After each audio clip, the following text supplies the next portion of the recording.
જ્યારે યમુનાજીના આરાધન કરો છો ત્યારે એવા અલૌકિક દેહનું દાન શ્રી યમુનાજી કરે કે એ જે દેહથી સાક્ષાત ભગવદ રસાનુભવ થઈ શકે, સાક્ષાત ઠાકોરજીની લીલાનો અનુભવ થઈ શકે, સાક્ષાત ભગવદ લીલાના દર્શન થઈ શકે એવા અલૌકિક દેહનું દાન શ્રી યમુનાજી. કારણ કે જીવ તો અસમર્થ છે અને અસમર્થ જીવ સર્વ સમર્થ એવા શ્રી યમુનાજીના ગુણગાન કઈ રીતે કરી શકે?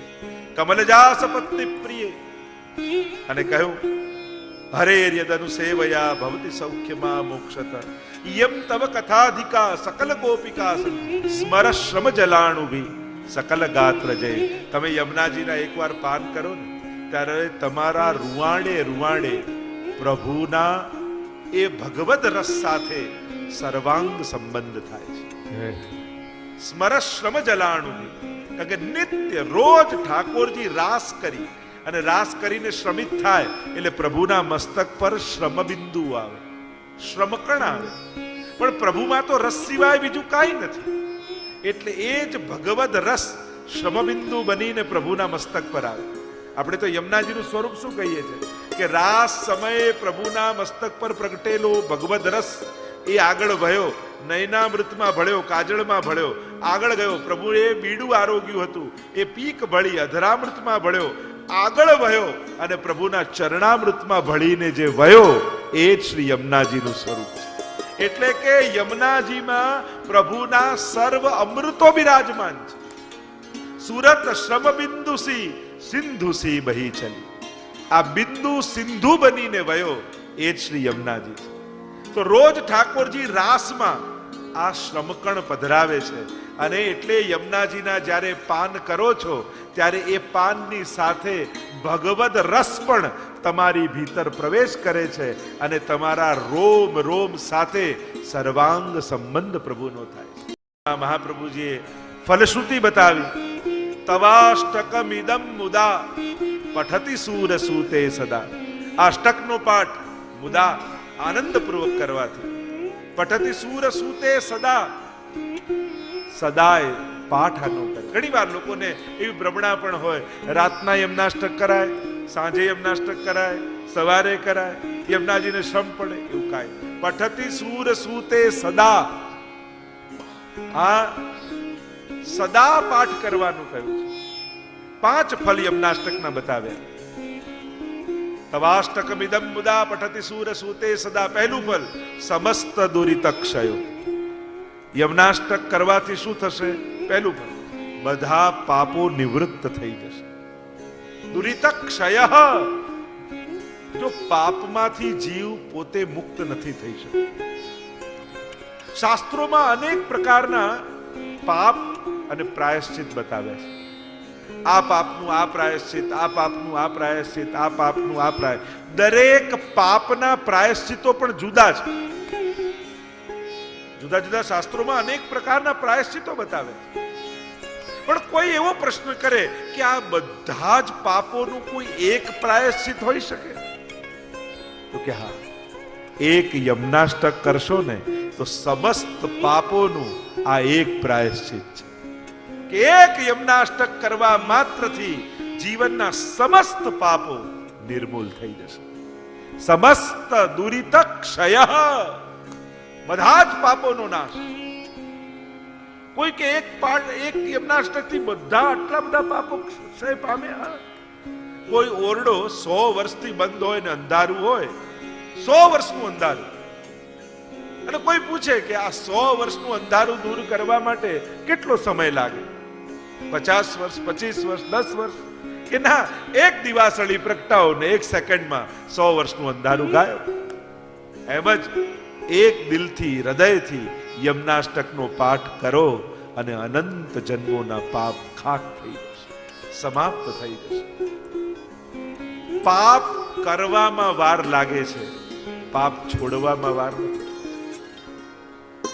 એટલે જ કહ્યું ને કે આ વિપુલ ઝરણું સ્વર્ગથી ઉતર્યું છે અને પાપી એમાં ડૂબકી દઈને પુણ્યશાળી બન્યો છે. હા પછતાવો વિપુલ ઝરણું, સાહિત્યકારો કહે છે. એમ જ અનંત પાપો છે, મુક્ત કરવાનો એક ઉપાય શ્રી યમુનાજીનો આશ્રય. જાકો નામ યમુના હૈ વહાં યમ ના હૈ, ત્યાં યમ આવતો નથી, જ્યાં યમના છે. અને એટલા માટે કારણ કે પાપ નડે ક્યાં? કૃપાના આડે પાપ આવી શકતા નથી, પણ હા આપણા સાધનોના આડે આપણા પાપ આવી શકે. ઠાકોરજી તો કૃપા કરવા બેઠા હોય તો કૃપા માર્ગ એને જ કહેવાય કે જ્યાં ભગવાન કાળ, કર્મ અને સ્વભાવ આ ત્રણેયનું અતિક્રમણ કરી, ઓળંગી અને જીવનો સ્વીકાર કરી લે, એને જ કૃપા કહેવાય.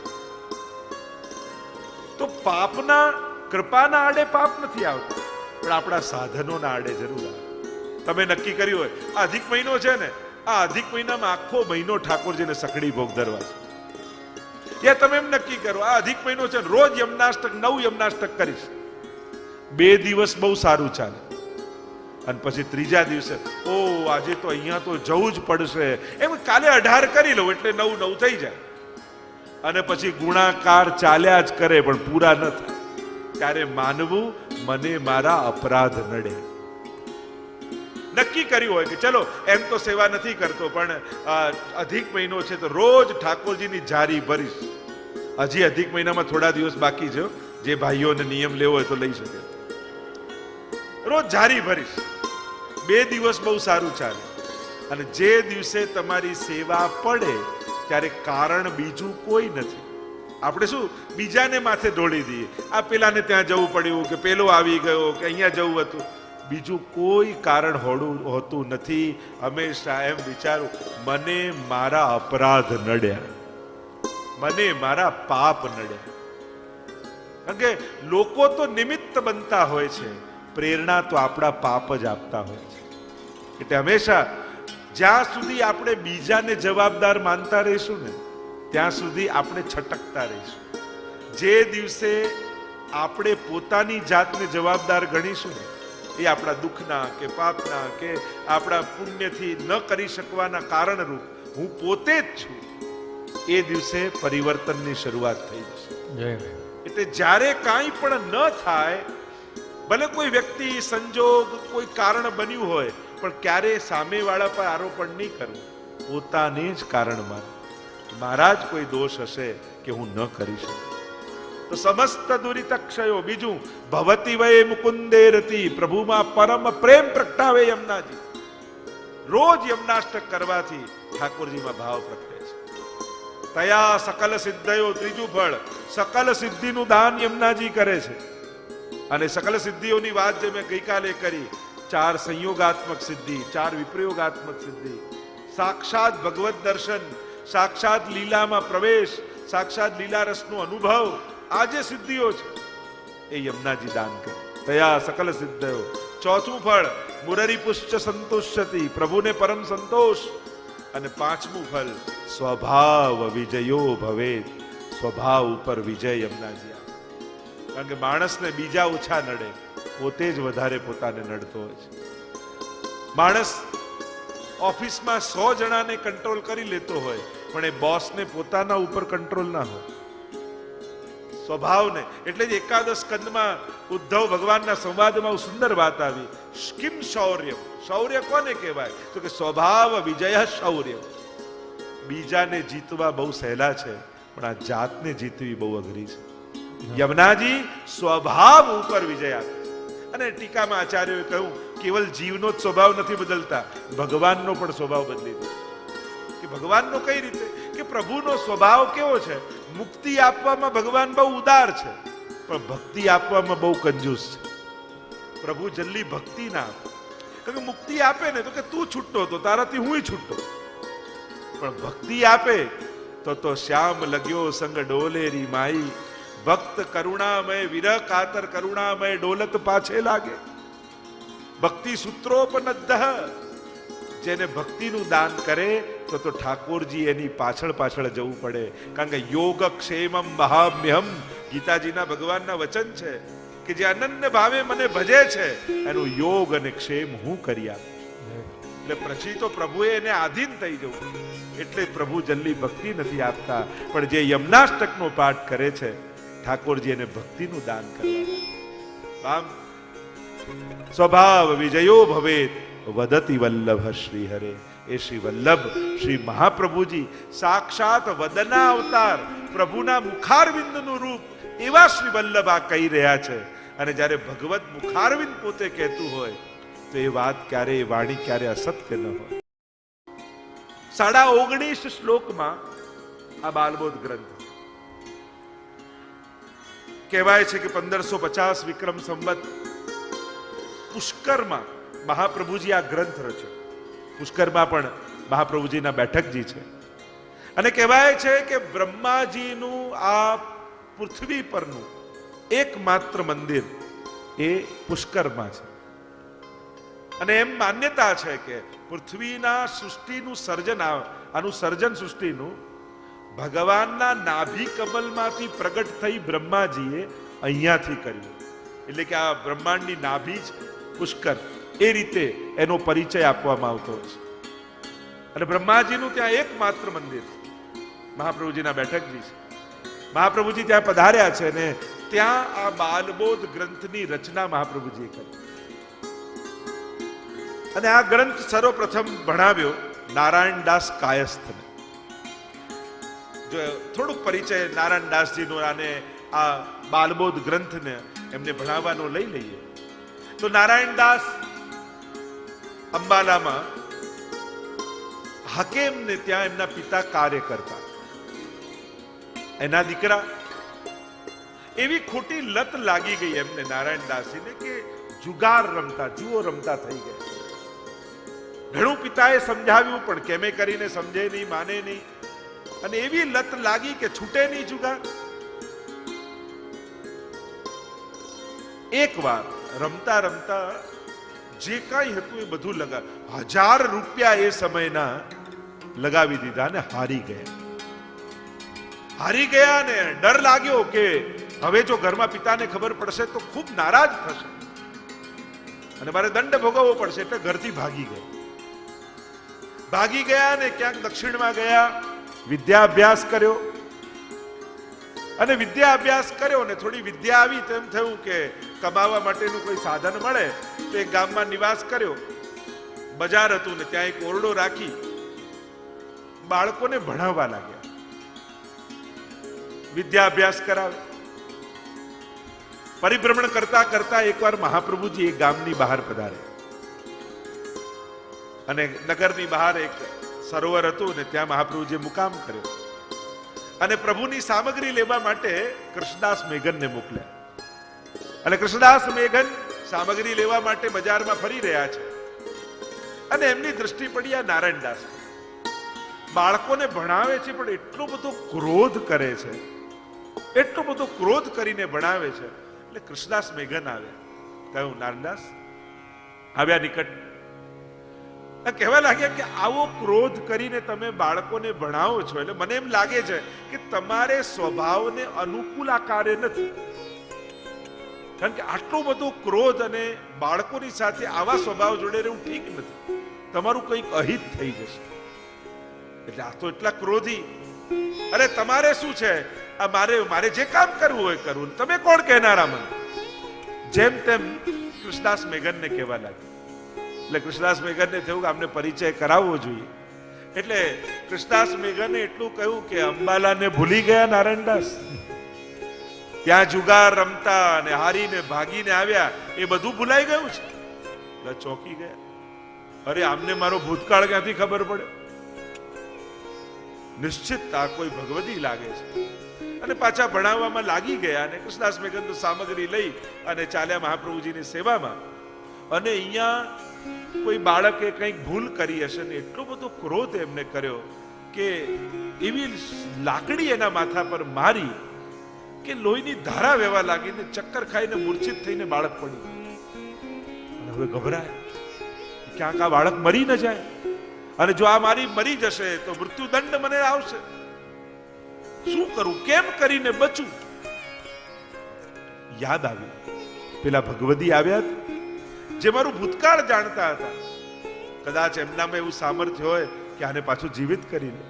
એટલે પૂછતા બજારમાં કે પેલા વ્યક્તિ આવ્યા એ ક્યાં ગયા, અને તપાસ કરતા કરતા જ્યાં મહાપ્રભુજીનો મુકામ હતો ત્યાં આવીને જુએ તો મહાપ્રભુજીની સેવામાં કૃષ્ણદાસ મેઘન છે. આવીને મહાપ્રભુજીને સાષ્ટાંગ દંડવત કરે. કૃષ્ણદાસ મેઘાને કહ્યું કે વંદન કરવા હોય તો અહીંયા કરો. મહાપ્રભુજીને વંદન કર્યા અને વાત કરી, આમ થઈ ગયું છે ને આ રીતે બાળક મૂર્છિત થઈને પડ્યું છે. મહાપ્રભુજીએ મંત્રિત કરીને જલ આપ્યું ને કહ્યું, જાઓ બાળક પર છાંટો. મૃત પામેલા બાળક ઉપર મહાપ્રભુજી આપેલું જલ અને જ્યાં છાંટ્યું ત્યાં જીવિત થઈને બાળક ઊભું થઈ ગયું. પ્રસન્ન થઈ ગયા. નારાયણ દાસ, ચલો આ એક વિપત્તિ તો ટળી, પણ જે એક સાધારણ વિપત્તિને ટાળી શકે એ મારા ભવની વિપત્તિઓને ટાળી શકે. દોડતા મહાપ્રભુજીના શરણે ગયા, વિનંતી કરી, મને શરણમાં લો. અને શરણમાં લીધા. કહ્યું કે તમે અમારી જોડે દ્વારિકા ચાલો. દ્વારિકા આવ્યા અને મહાપ્રભુજીએ કહ્યું કે હવે તમે પાછા અંબાલા જાઓ તમારા ઘરે. અરે મારા પિતા નારાજ થશે, મને નહીં સ્વીકાર કરે. મહાપ્રભુજી કહે, અમે આશીર્વાદ આપીએ છીએ, તમારા પિતા ચોક્કસ તમારો સ્વીકાર કરશે. વિનંતી કરી, જયરાજ હું આટલો સમય આપની સાથે રહ્યો પણ હજી અંતઃકરણના દોષો ગયા નથી. હજી પ્રભુમાં દ્રઢતા હજી આવી નથી. અનન્ય અનુરાગ પ્રગટ થયો નહીં. આપ કોઈ કૃપા કરો તો પ્રભુમાં દ્રઢતા પ્રગટ થાય. મહાપ્રભુજી ચરણામૃત આપ્યું અને સૌથી પહેલા બાલબોધ ગ્રંથ આ નારાયણદાસજીને ભણાવ્યો. નારાયણદાસજીને ભણાવ્યો, અજ્ઞાન દૂર થયું, શાસ્ત્રોના જ્ઞાન થયા, અંતઃકરણ વિશુદ્ધ થયું. કહ્યું કે આપ આજ્ઞા કરો તો ભગવત સેવા કરો. મહાપ્રભુજીએ કહ્યું કે તારાથી ભગવત સેવા નહીં થાય. મહાપ્રભુજી અષ્ટાક્ષર અને પંચાક્ષર બે મંત્ર એમને લખી નાખ્યા અને કહ્યું કે તું હસ્તાક્ષરની સેવા કરજે અને પ્રભુમાં શરણાગતિનો ભાવ રાખીને રહેજે, ઠાકોરજી તારા પર કૃપા કરશે. જો દરેકને સેવા પણ નથી પધરાવી 84 વૈષ્ણવમાં મહાપ્રભુજી, જેનો જેવો અધિકાર, કારણ કે દરેક જીવ ભગવત સેવાને અધિકારી પણ નથી હોતો, પણ મહાપ્રભુજીએ કૃપા જરૂર કરી અને એમને અનન્ય આસક્તિનું દાન કરી દીધું. હસ્તાક્ષરજીની સેવા પધરાવી દીધી અને નારાયણદાસજી આવ્યા અંબાલા. પિતાએ એમનો સ્વીકાર કર્યો. રાજાએ પણ જોયું કે આમનો દીકરો આવ્યો છે તો એક યોગ્ય પદ એમને આપ્યું અને હવે તો રાજકાજમાં ખૂબ વ્યસ્ત રહેવા લાગ્યા. બાલબોધ ગ્રંથનો નિત્ય પાઠ કરે, મહાપ્રભુજીના હસ્તાક્ષરજીની સેવા કરે અને મહાપ્રભુજીના ચરણોમાં એમનું ચિત્ત ચોંટી રહેતું, અખંડ ભગવત ચિંતનમાં રહેતું. પણ રાજકાજમાં એટલા બધા વ્યસ્ત રહેતા, એમના મનમાં મનોરથ એ થાય કે સમય મળે તો ગોકુલ જાઓ મહાપ્રભુજીના દર્શન કરવા. મહાપ્રભુજી ગોકુલ બિરાજે છે, પણ એટલા બધા વ્યસ્ત રહે કે એમને સમય જ ન મળે. એટલે એમણે યુક્તિ કરી. એક છોકરાને કામ પર રાખ્યો, થોડો પગાર આપ્યો અને એનું કામ શું, 2 ઘડી થાય એટલે આવે નારાયણદાસ પાસે અને બોલે, ભૈયાજી आचार्य जी के दर्शन को गोकुल कब चलोगे? અને જ્યાં આટલું બોલે એટલે એમનું મન મહાપ્રભુજીના ચરણોમાં જતું રહે, મૂર્છિત થઈને પડી જાય અને સાક્ષાત મહાપ્રભુજીના માનસીમાં દર્શન થવા લાગે. ફરી થોડું ભાન આવે રાજકાજમાં લાગે એટલે 2 ઘડી થાય એટલે પેલો છોકરો કહે, ભૈયાજી ગોકુલ કબ ચલોગે? અને આટલું યાદ અપાવે ને મનથી પાછા ગોકુલ પહોંચી જાય, ચિત્ત ઠાકોરજીમાં મહાપ્રભુજીમાં લાગી જાય. અને એ રીતે સંસારમાં રહેતા રહેતા ભગવત કાર્ય કરતા કરતા પણ એમનું મન સદા મહાપ્રભુજીમાં રહે. નત્વા હરિમ સદાનંદમ, આચાર્યો ટીકામાં સમજાવે, જો 2 સ્વરૂપને નમન કર્યા, એક હરિ અને સદાનંદ. હરિ શું કરે? દુઃખને હરે. અને સદાનંદ કૃષ્ણ પરમાત્મા એ આનંદનું દાન કરે. મહાપ્રભુજીએ 2 પ્રકારના પુરુષાર્થ બતાવ્યા છે. એમ કહ્યું, દુઃખા ભાવમ સુખમ ચેતી પુરુષાર્થ દ્વયમ મતઃ. 2 વસ્તુ છે, એક દુઃખનો અભાવ અને બીજો સુખનો અનુભવ. જે 4 પુરુષાર્થો છે ને, ધર્મ અર્થ કામ અને મોક્ષ, એ 4 પુરુષાર્થોને 2 માં ડિવાઈડ કરવા હોય તો 2 પુરુષાર્થ એ દુઃખના અભાવ માટે છે અને 2 પુરુષાર્થ સુખના અનુભવ માટે છે. તો દુઃખની નિવૃત્તિ શેનાથી થાય? ધર્મથી અને મોક્ષથી. અને સુખનો અનુભવ શેનાથી થાય? અર્થથી અને કામથી. તો આમ બંને પુરુષાર્થ, 4 પુરુષાર્થને 2માં ડિવાઈડ કરે, કારણ કે આ બાલબોધ ગ્રંથમાં મહાપ્રભુજી 4 પુરુષાર્થની વાત કરવાના છે. અહીંયા સ્વ સિદ્ધાંતની વાત નથી, આ ગ્રંથમાં સર્વ સિદ્ધાંતની વાત છે. કે જ્યારે યમનાષ્ટકનો પાઠ કર્યો, યમુનાજીનું આરાધન કર્યું અને જીવમાં ભક્તિ પ્રગટ થઈ અને ભગવાન મેળવવાની ઈચ્છા પ્રગટ થઈ, આધ્યાત્મિક માર્ગમાં ચાલવાની ઈચ્છા પ્રગટ થઈ, ત્યારે એની સામે ઘણા બધા દ્વારો દેખાયા, ઘણા બધા ફલ દેખાયા કે આધ્યાત્મિક માર્ગમાં ચાલીને એને મેળવવું શું છે.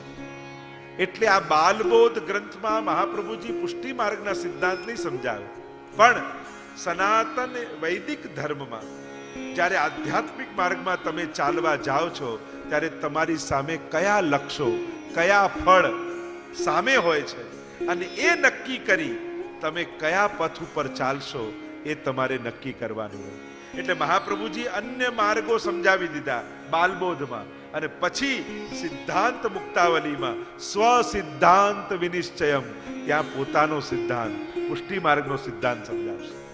તો અહીંયા અન્ય સિદ્ધાંતો સમજાવતા મહાપ્રભુજી ધર્મ, અર્થ, કામ અને મોક્ષ 4 પુરુષાર્થોને પ્રાપ્ત કરવાની વાત કરશે.